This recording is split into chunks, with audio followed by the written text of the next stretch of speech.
அரசியலில் வெற்றி பெற சிறந்த ஆலோசனை வழங்கும் கிங் மேக்கர் பொலிட்டிக்கல் அட்வைஸ் கம்பெனியை தொடர்பு கொள்ளவும். தொடர்பு கொள்ள வேண்டிய முகவரி number 10A/9 Mudichur road, old Perungalathur, Chennai 6,63,000. Proprietor S. Joshua Solomon. தொலைபேசி எண் 9677006526.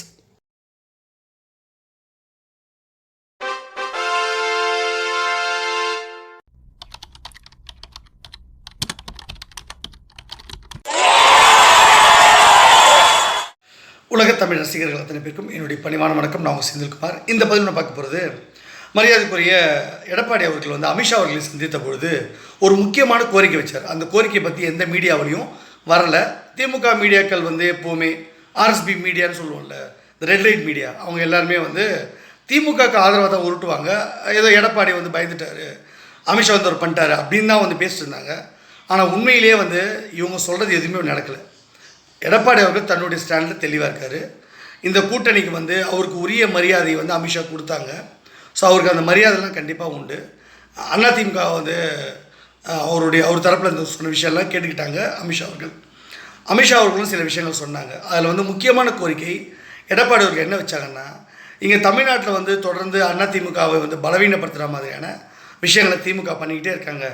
இங்கே திமுக ரொம்ப வலிமையாக இருக்குது அந்த கூட்டணி அப்படின்ற அந்த ஃபீட்பேக்லாம் நமக்கு வருது.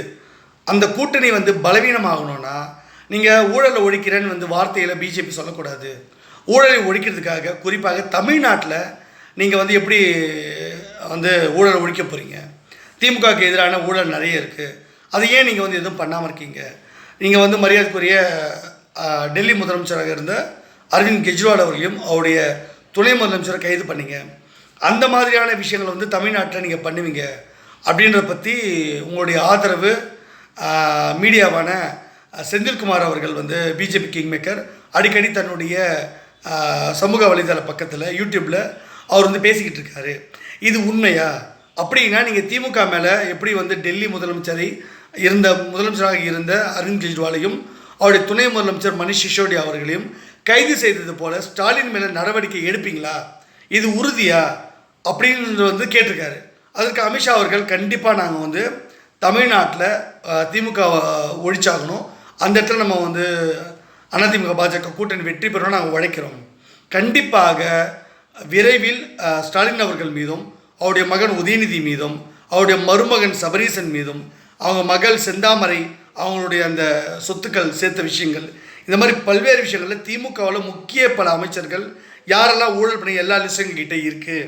கண்டிப்பாக விரைவில் செந்தில் பாலாஜி உட்பட மரியாதைக்குரிய முதலமைச்சர் ஸ்டாலின் அவர்களும் அவருடைய மகன் உதயநிதி ஸ்டாலின் அவர்களும் கைது பண்ணுறதுக்கு நாங்கள் எல்லா ஏற்பாடும் தயாராக வச்சுருக்கோம். ஸோ தேர்தலுக்கு நெருக்கத்தில் கைது பண்ணாதான் அந்த கட்சி நில குலைஞ்சி போகும்.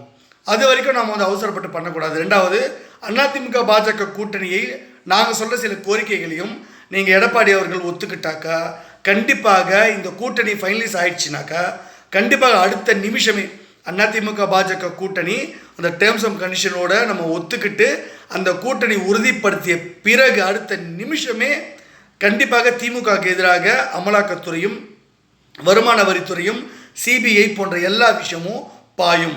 அதுக்கு நான் உத்தரவாதம் தரேன் அப்படின்றத அமித்ஷா அவர்கள் சொல்லியிருக்காரு. அதை கேட்டு ரொம்ப சந்தோஷமாயிடுச்சு அமித்ஷா அவர்களுக்கு. அதனால் இருந்தாலும் அமித்ஷா அவர்கள் தரப்புலேருந்து ஆட்சியில் பங்கு தரணும் அப்படின்ற விஷயம்லாம் இருந்ததில்ல, இதையெல்லாம் டிஸ்கஸ் பண்ணியிருக்காரு அமித்ஷா அவர்கள். அதை மரியாதைக்குரிய எடப்பாடி அவர்கள் எல்லாத்தையும் அக்செப்டும் பண்ணலை. அதே சமயம் இப்போதைக்கு அது ஒத்துக்கவும் இல்லை அவர். ஸோ அவருடைய ஸ்டாண்டில் தெளிவாக இருக்கார். அப்புறம் கட்சியில் நீக்கப்பட்டவர்களை கண்டிப்பாக நான் சேர்த்துக்க மாட்டேன், அதை மட்டும் என்னை கம்பல் பண்ணாதீங்க அப்படின்னு அவர் சொல்லியிருக்காரு. ஸோ அதனால் அமித்ஷா அவர்கள் சரி ஓகே, அதை நம்ம அப்புறம் பேசிப்போம், இப்போது பண்ண வேண்டாம், ஆனால் இந்த விஷயங்கள்லாம் ஓகே தானே உங்களுக்கு, இப்போது ஒரு தெளிவு கிடச்சிருக்கானா அவருக்கு, எடப்பாடி அவர்களுக்கு. ஸோ அதனால் இந்த கூட்டணியில் இருக்கிறதுனால எடப்பாடி அவர்களுக்கு பாஜக கூட்டணி இருக்கிறதுனால லாபம் தான். அதனால் இன்னொரு விஷயம் தெளிவுபடுத்தியிருக்காங்க. நடிகர் விஜய் அவர்கள் அவர் கூட நான் போகணும் அப்படின்லாம் சொல்கிறாங்க இல்லையா. ஆக்சுவலாக விஜய் அவர்கள் பாஜகவுடைய ப்ராடக்ட் தான். அப்படி இருக்கும்பொழுது விஜய் அவர்களுக்கு கூட எடப்பாடி போகணும், பிஜேபி விட்டு போகணுன்றது அது முட்டாள்தனம், அப்படி செய்யாதீங்க அப்படின்னு அமித்ஷா அவர்கள் விலக்கி சொல்லியிருக்காரு. அதனால் விஜயே எங்காலு தான். நீங்கள் விஜய் கூட போனாலும் அவர் உங்களை தனியாக எங்களை விட்டுட்டு போக மாட்டார். அவர் எங்களோட ஆளு, நாங்கள் சொன்னால் வந்துடுவார்.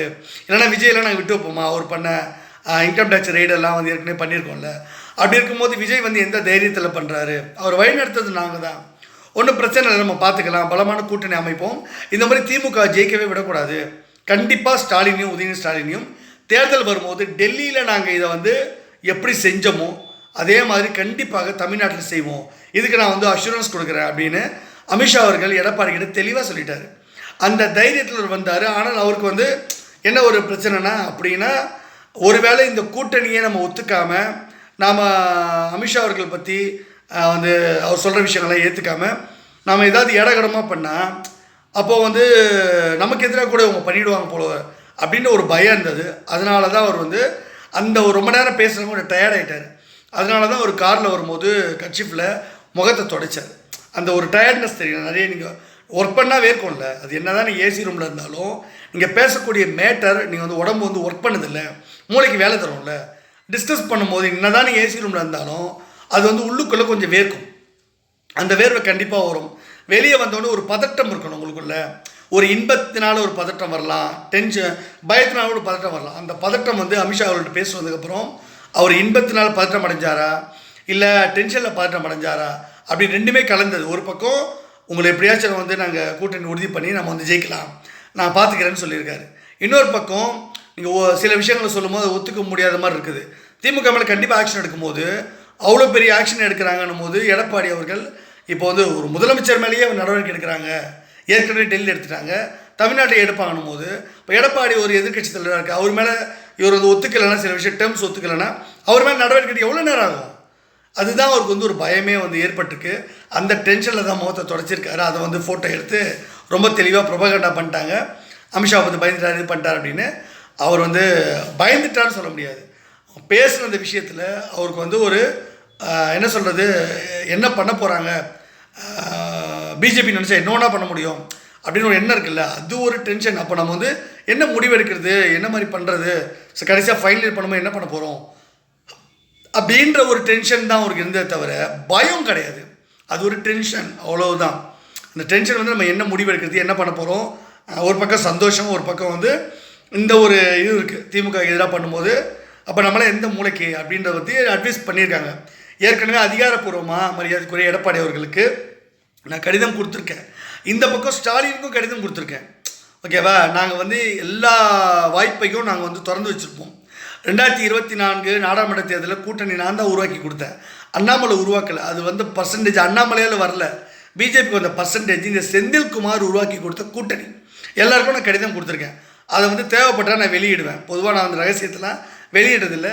ரொம்ப ஓவராக அந்த ரவீந்திரன் துரைசாமி போன்றவர்கள்லாம் என்னமோ அண்ணாமலை வந்து சாதிச்சிட்டாரு, அவர் தான் இந்த கூட்டணி உருவாக்குனாரு அப்படின்னா அண்ணாமலை தனியாக நிற்கணும்னு தான் சொன்னார். கூட்டணி உருவாக்குனது நான். இப்போவும் 2026 கூட்டணி உருவாக்குனது நான். 2019 மோடி அவர்கள் எப்படி வெற்றி பெறணும்னு வியூகம் அமைச்சு கொடுத்ததும் நான் தான். அப்போது அந்த கூட்டணி நான் தான் உருவாக்கினேன். அவர் வெற்றிக்கு நான் தான் உதவி செஞ்சேன். பிஜேபியில் நான் வந்து எப்போவுமே ஒரு ஸ்பெஷலாக ஒர்க் பண்ணிட்டே இருப்பேன். அதனால தான் என்னை வந்து ஸ்பெஷல் பொலிட்டிக்கல் அட்வைசர் அப்படின்னு பிஜேபியில் கூப்பிட்றாங்க. என்னை வந்து மோடி அவர்கள் அக்செப்ட் பண்ணியிருக்காரு. மோடி அவர்களே என்னை ஏற்றுக்கிட்டு இருக்காரு. எனக்கு எந்த மறுப்பும் அவர் சொன்னதில்லை. என்னை எப்போவும் வந்து நான் சொல்கிற விஷயத்தை நிராகரித்ததும் கிடையாது. எல்லா கடிதத்தும் ஓகே பண்ணி எனக்கு உடனடியாக பிரைம் மினிஸ்டர் ஆஃபீஸ்லேருந்து எனக்கு உடனே அதை வந்து ஓகே பண்ணி அது மெசேஜ் வந்துடும். அதனால் வந்து நான் சொல்கிறது பொய்யே கிடையாது. நான் சில விஷயம் வெளியிடுறதில்லை அந்த பேப்பர்ஸை. அதனால் வந்து நீங்கள் வந்து செந்தில் அது பொய் சொல்கிறாரோ அப்படின்னு நினைக்கிறீங்க. அப்படி எதுவுமே கிடையாது. நான் சொல்கிறது தான் நடக்கும். ஸ்டாலின் அவர்கள் கைது பண்ணுறதுக்கு வாய்ப்பு இருக்குது, பார்த்துக்கங்க.